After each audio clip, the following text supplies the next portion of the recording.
Hello, my name is Leslie Foster and I'm a graduate student at Grand Canyon University's College of Education. In the following explainer video, I will share my top expectation for student behavior and my top classroom rule, both of which I hope to implement in my own future classroom. I will talk about how this rule and procedure will be adopted and put into practice, and I will outline the ways that I will use them to create a culture of community amongst my students. First of all, I will share my strategies for implementing this rule and expectation. My top expectation is that students come to class willing to learn. In education, attitude is everything. If I see students putting forth their best effort, participating, asking questions, and so on, they will find success in my class, even when the material is hard for them to understand. I will implement this with a professionalism grade, as well as grading more on effort and participation than accuracy, though of course the exception to this would be any kind of assessment measuring comprehension. My top rule is that students speak at appropriate volumes during independent work and do not speak over me or another classmate. Raising hands to speak helps students know whose turn it is. Active listening, not interrupting others, and asking clarifying questions all fall under this category and are all considered ground rules by the Eberly Center for Teaching Excellence. They will keep the class on task and organized and also cultivate an environment of mutual respect. I would implement this rule by giving a presentation at the beginning of every course and also providing daily reminders. Consequences will follow as necessary for those who are continuously rude or disruptive, but I will focus more on praising those who are behaving as they should. Important tasks needed to implement these rules and procedures for me include providing consistent reminders and encouragement and having regular follow-through with consequences when they are necessary. As a teacher, you can't be all bark and no bite. If you say there's going to be a consequence for poor behavior, you need to follow through on it. And of course, if I want respect for my students, I have to extend the same courtesy and treat them with the respect that I hope to receive.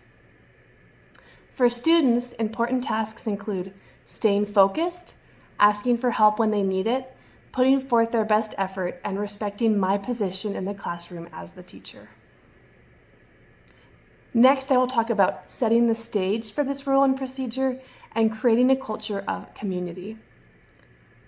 As aforementioned, a presentation at the beginning of the course and regular reminders will help students be clear on what I expect and the behaviors and habits I would like to see.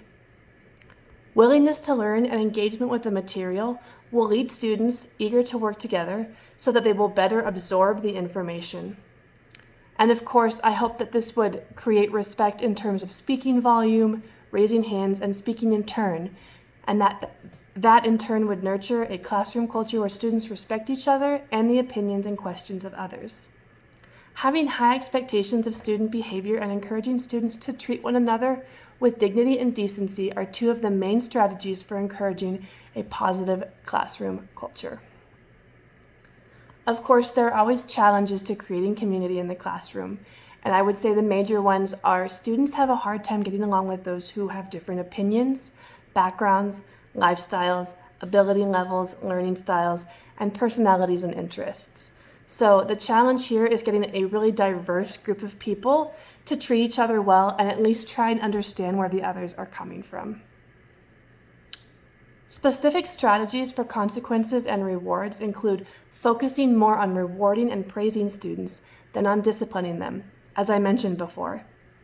If they feel they are doing well from the get-go, they are less likely to act out later on in the class. And of course, consistency, consistency, consistency. If you say you are going to do something, then do it. As written in an article on the National Education Association website, it is important to only establish rules that you will follow through on. If not, you are telling your students that they may as well do what they want because dealing with their behavior is too much of an inconvenience to you. Of course, it's important that we adopt any school-wide policies that are required or encouraged, and that we follow our school's procedures on how to handle consequences. For minor issues, it's best to deal with them in class with verbal warnings, private conversations, and the removal of a privilege like a phone or a computer. Also, you can avoid behavioral issues by offering rewards for the class when they perform or behave well as a whole, such as treats or a special movie or game day. As we are implementing these rules and procedures, we have to consider technology in today's classroom.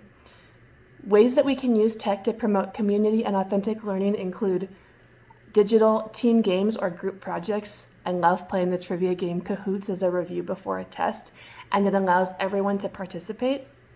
And specific to my classroom, which is a foreign language classroom, we can use tech to have access to speaking, listening, reading, and writing activities, which cover all the most important aspects of learning a foreign language.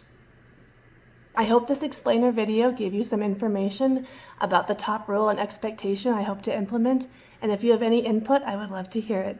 Thank you so much and have a great evening.